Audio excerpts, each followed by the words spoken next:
Так, бүгін наурыз айының 5-і 2022 жыл. Ашық салаға деп өсіріп жатқан көшеттеріміз Аллаға шүкір ақырында өсіп дайын болып жатыр.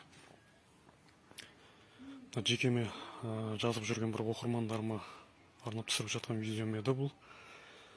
Алдындағы видеодағы көрсеткен құнарлы топырақ деп сол туралы сұраған екен. Жалпы қалай өседі, ертең тұқым тастаған екен қалай өсіп өніп шығады деп. Міне мысалға мынау ашық салаға деп өсіріп жатқан қияр қызанағын көшеттері. Түп саны 98-100%-ға дейін шыққан. Жалпы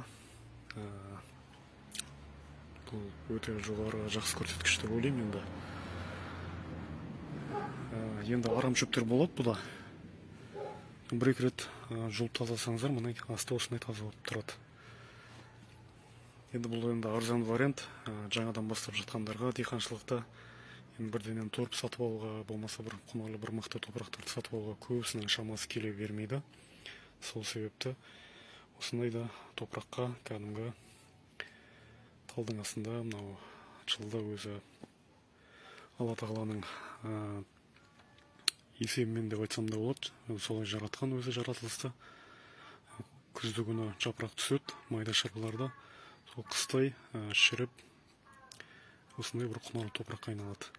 Міне сол туралы бірнеше видео түсіргем, алдында видеоларымды көрген болсаңыздар, сол құнарлы топырақта өсіп жатқан көшеттер. Мына көшеттердің бәрі сол топырақпен өсіп жатыр. Шүкір Аллаға, жаман емес.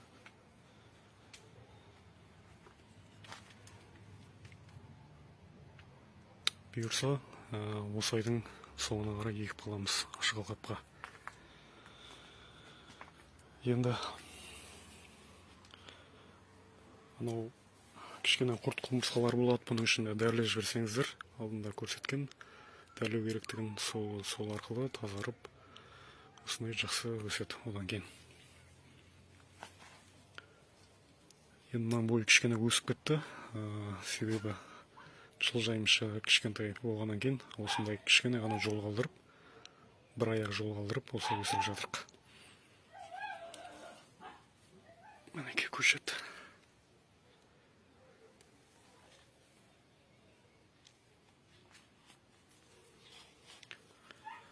Міне түп саны бәрі жақсы шыққан қиярлардың.